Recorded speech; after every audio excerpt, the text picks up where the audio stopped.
সুপ্রিয় দর্শক ও শ্রোতা, আমরা এখন দাঁড়িয়ে আছি হাইকোর্টের দোয়েল চত্বরের সামনে। একদিকে কার্জন হল, একদিকে তিন নেতার মাজার, এক পাশে হচ্ছে শিশু একাডেমি। এরই মাঝখানে এখানে গড়ে উঠেছে মৃৎশিল্প এবং নানান ধরনের ফুলের গাছ ও নার্সারি। আসুন আমরা ক্যামেরার চোখে আপনাদের একটু দেখাই।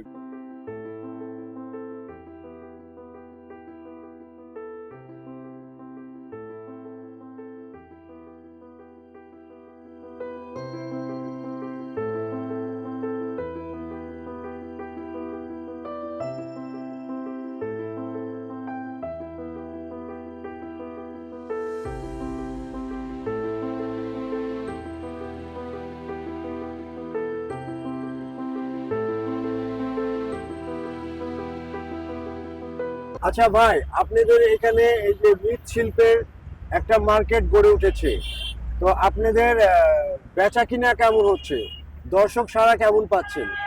আজকে আসলে আমাদের মার্কেট গড়ে উঠছে আজ থেকে 40 বছর আগে।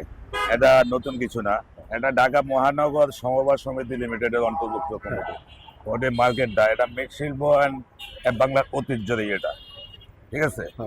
আসলে আগের থেকে মোটামুটি আমরা ধরেন বিশ্বের সাথে তাল মিলিয়ে আমরা বাংলাদেশের ঐতিহ্যটাকে ধরে রাখতে চাচ্ছি।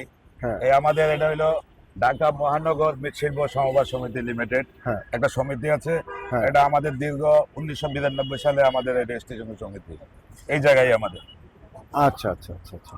তো মোটামুটি আপনারা বেচা বিক্রি কেমন হয়, কেমন সারা পায়? ইনশাআল্লাহ এই জিনিসটার জন্য, এই পণ্যটার জন্য ওই শ্রেণী হইতে নিম্ন শ্রেণী হইতে উচ্চ শ্রেণী পর্যন্ত সকলে এসে আমাদের মার্কেটে এসে বাংলার ঐতিহ্যটাকে সংগ্রহ করার জন্য। আর আমাদের এই জিনিসটা দেখতে পারবেন পুরা বিশ্বের সাথে ইনশাআল্লাহ আমরা তাল মিলিয়ে আমাদের হ্যান্ডিক্রাফটস জিনিসগুলি আমরা তৈরি করে থাকি। আচ্ছা, আপনাকে অনেক ধন্যবাদ।